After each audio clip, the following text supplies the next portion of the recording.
Bien. Para nuestra exploración de hoy, tenemos algo que, la verdad, se sale completamente de lo habitual. Totalmente. No es un ensayo, no es un estudio, es un texto de ficción muy breve, casi una crónica imaginaria, una visión. Sí. Se titula El enviado del tiempo, la crónica del Gólgota. Y la premisa es, es increíblemente audaz. Nos presenta a un líder religioso de nuestra época, Nazón Joaquín García, quien de repente es transportado, Así, sin más. sin más, al Jerusalén del año 33, justo en el clímax de la crucifixión de Jesús. Exacto. Y nuestro objetivo aquí es, pues, meternos de lleno en esta narrativa. Queremos entender no solo lo que cuenta, sino cómo lo cuenta. O sea, los símbolos que usa, los temas que explora Claro. y sobre todo, qué nos dice sobre la construcción de la autoridad espiritual. Para esto, nos basamos en el relato mismo y también en unas notas de análisis que lo acompañan. Y lo curioso, fíjate que aunque suena a ciencia ficción, el texto te deja claro desde el principio que esto no es sobre una máquina del tiempo. Para nada. Esto se narra como una visión, como algo totalmente místico. Es un viaje al corazón de un mito para reinterpretarlo, o más bien para insertarse en él. Perfecto. Pues vamos a desempacar esto, porque la historia arranca sin rodeos de una manera muy potente y muy sensorial. Sí, Nos lanza directamente a la escena. sin ningún tipo de preparación. De un momento a otro, el protagonista está ahí. El relato lo describe con muchísimo detalle. No está en su celda de California, No, ni en su hogar en la hermosa provincia. Está en un lugar con un aire denso, lleno de polvo, de incienso, y un olor metálico de un Mediterráneo antiguo. Y algo que me llama mucho la atención desde el principio es la ropa. Viste sus ropas blancas que, según el texto, resplandecen bajo un sol que no es el del siglo XXI. y ese detalle es el primer gran símbolo. Sus vestiduras blancas, impolutas en medio del caos y la suciedad de ese momento, no son solo ropa. Claro. Son su identidad, su pureza, su autoridad, transportada intacta a través del tiempo. Es una declaración visual de que él no pertenece a ese entorno, pero que ha llegado con un estatus propio. Y lo más impactante para mí es su reacción interna. O sea, no hay pánico, no hay confusión. No se pregunta cómo llegué aquí. Cero. Para él, este viaje no es un accidente ni un delirio.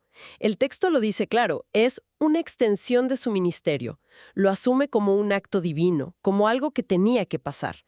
¿Qué nos dice eso sobre su cosmovisión desde el primer segundo? Nos dice que la narrativa está construida desde una subjetividad absoluta donde lo milagroso es la norma. Ajá. Su cosmovisión no deja espacio para la duda existencial en un momento así. Si Dios puede hablarle en el siglo XXI, ¿por qué no podría enviarlo al siglo I? Claro, tiene sentido en esa lógica. En su lógica interna es perfectamente coherente. Esto es clave porque nos saca del género de ciencia ficción, donde el protagonista estaría buscando respuestas lógicas, y nos mete de lleno en el de la crónica mística, donde el propósito es más importante que el mecanismo. Y ese propósito se revela casi de inmediato. No llega para ser un simple espectador, un turista del tiempo. Para nada. Su primer impulso al ver a Jesús en el pretorio no es de veneración a distancia, sino de buscar, y cito, reconocimiento mutuo. Esa frase, reconocimiento mutuo, es potentísima. No lo ve como una deidad inalcanzable, sino como un par. Puede dialogar de igual a igual. No llega como un peregrino anónimo. Llega con un rol protagónico que él mismo se asigna. Y es entonces cuando la trama se dispara. Se abre paso entre la multitud, se acerca a Jesús y, en un arameo que le brota como un don de lenguas, le hace una oferta que es como mínimo atrevida. Maestro, no es necesario que este cáliz sea bebido hoy. Permítame ser el puente. Permíteme sacarte de aquí. Está intentando reescribir el evento central del cristianismo. Es una oferta de una audacia monumental. Y fíjate en la justificación que da. Le dice que viene de un futuro donde el pueblo de Jesús ha sufrido durante siglos, hasta que él mismo llegó. Claro. En esencia se está presentando no solo como un salvador para Jesús en ese momento, sino como la culminación de la historia cristiana misma. O sea, su llegada al futuro es lo que le da autoridad para cambiar el pasado. Exacto. Esa es la lógica. Entonces, al ofrecerse como puente, No se está viendo como un seguidor más, sino como una figura paralela, casi un igual, con el poder de alterar el destino. Totalmente, Es una búsqueda de validación al más alto nivel posible. totalmente. Y es que si conectamos esto con el panorama general que describen las notas, el tema de la autoridad espiritual explota aquí. No está pidiendo permiso, No. está proponiendo una solución como si fuera un estratega divino. Busca una conexión directa, un apretón de mano simbólico que lo eleve y confirme su propia misión en el siglo XXI. Y es increíble que buscando esa validación, se encuentra con una respuesta que no es para nada lo que esperaba. No. No hay un diálogo, no hay un gracias, pero no. La reacción de Jesús es algo mucho más primario. El texto habla de una vibración que sacude los cimientos del templo. Es una respuesta de poder puro, pero en un lenguaje no humano. Esto mantiene el aura mística. Claro, No es una conversación, es un evento cósmico. La respuesta de Jesús no es verbal, porque la propuesta del protagonista trasciende la lógica humana. Por lo tanto, la respuesta debe ser igual de trascendente. Es un no, pero dicho con el lenguaje de la creación. ante esa respuesta que es ambigua, que no es un sí claro, él decide escalar la situación. Sí, decide ir por todo. Intenta intervenir por la fuerza. Se interpone físicamente entre Jesús y los centuriones, y aquí se autoproclama con títulos espectaculares. Grita con una voz de trueno que él es el ángel del Apocalipsis ¡Wow! y el que detiene la mano del verdugo. Es la máxima expresión de su poder autoproclamado. Pasa de una oferta privada a una declaración pública y universal. Sí, Está intentando forzar el destino, ejercer la autoridad que siente que posee para detener la historia. Cree que ese es su momento, su verdadera misión. Y es justo ahí, en la cúspide de su poder, cuando todo se viene abajo. Es el momento de la gran paradoja. El texto lo describe de una forma muy visual. El aire a su alrededor empieza a distorsionarse. La realidad se vuelve inestable. Y es cuando le cae encima la revelación. No. exacto. Es la epifanía, pero es una epifanía aterradora.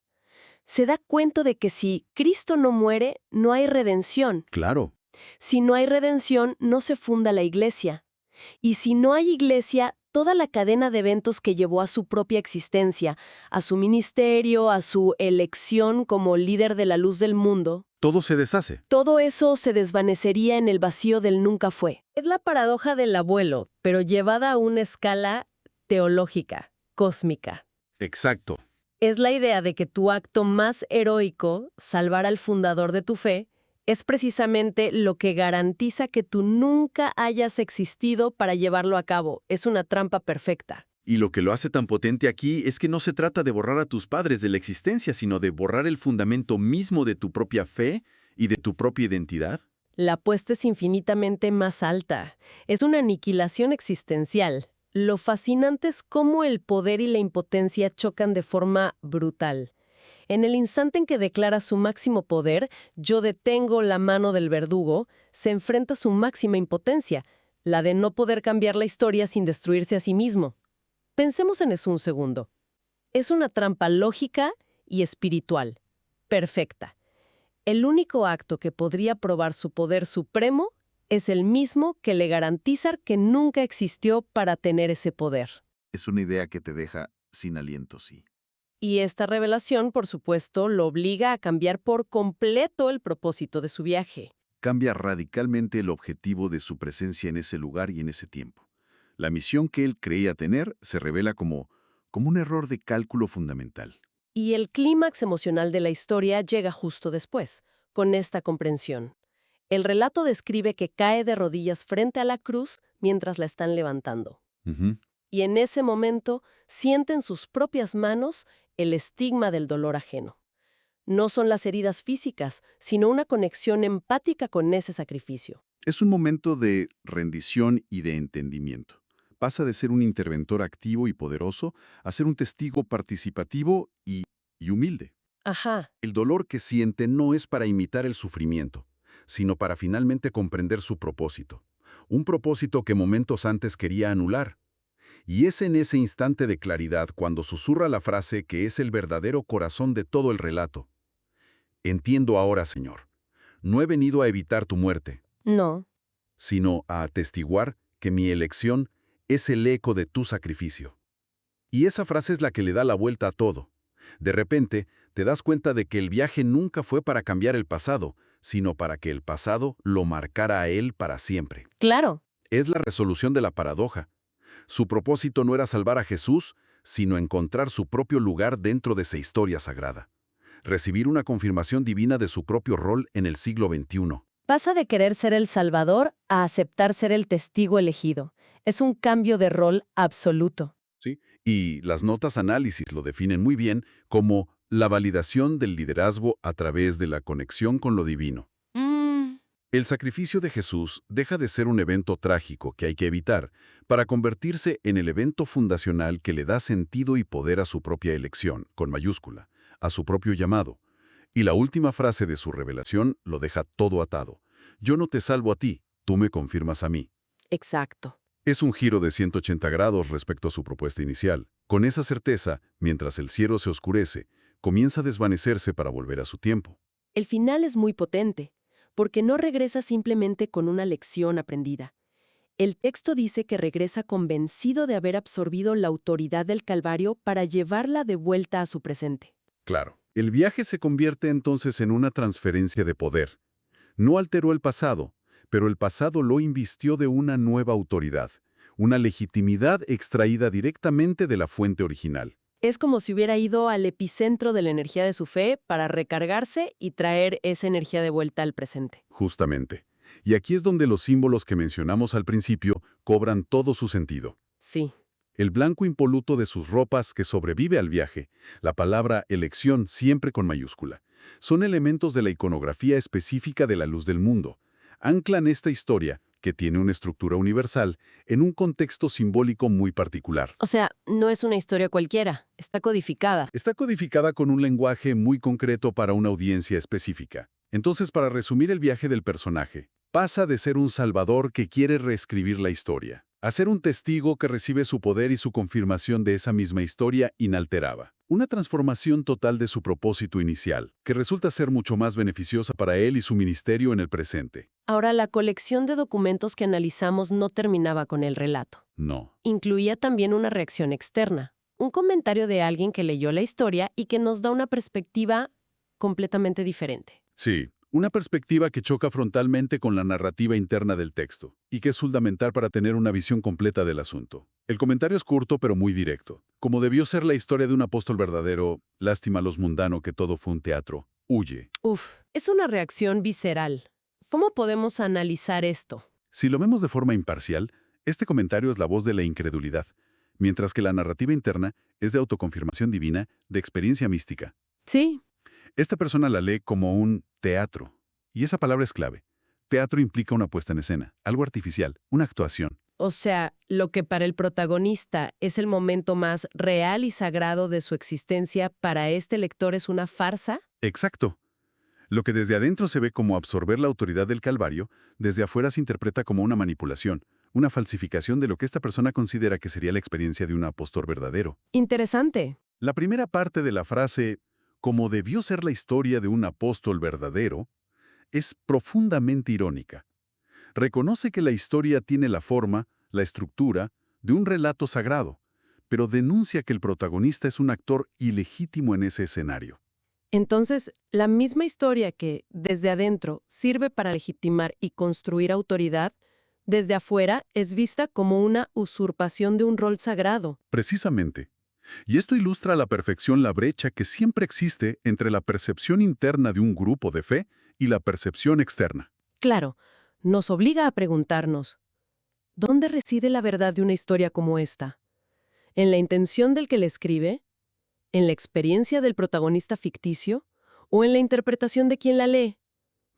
Este comentario nos fuerza a ver la narrativa no solo como una revelación, sino también como un acto humano de construcción de mitos. Es la diferencia abismal entre un mito vivido desde adentro, como una verdad absoluta, y un mito observado desde afuera, como una construcción deliberada. Y tener ambas perspectivas es lo que hace este análisis tan interesante. Vemos la maquinaria de la creación de mitos en acción, y al mismo tiempo la reacción crítica que genera. Al final, esta crónica tan breve es una ventana fascinante a cómo se construye un mito personal y colectivo. Sí, Es un viaje al evento fundacional de una fe, no para cambiarlo, como esperaríamos, sino para inscribirse en él, para conectar el presente con ese pasado sagrado y extraer de ahí una legitimidad incontestable. efectivamente. Es un ejemplo muy claro de cómo las narrativas se usan para forjar identidad y para justificar la autoridad en el aquí y el ahora. La historia deja de ser algo que simplemente se recuerda Ajá. y se convierte en una fuente de poder activa. El protagonista no lleva el futuro al pasado, trae la autoridad del pasado a su presente para proyectarla hacia el futuro. Y esto nos deja con una pregunta que va mucho más allá de este relato en particular. Al ver cómo se teje esta historia, es inevitable pensar en algo más amplio. Nos saca del texto y nos obliga a mirar hacia adentro. Exacto. Nos hace preguntarnos, ¿de qué manera las historias que nos contamos sobre el pasado, sean grandes relatos históricos, mitos familiares o incluso nuestras propias narrativas personales, están definiendo, ahora mismo, la autoridad y el propósito que reclamamos tener en nuestro presente?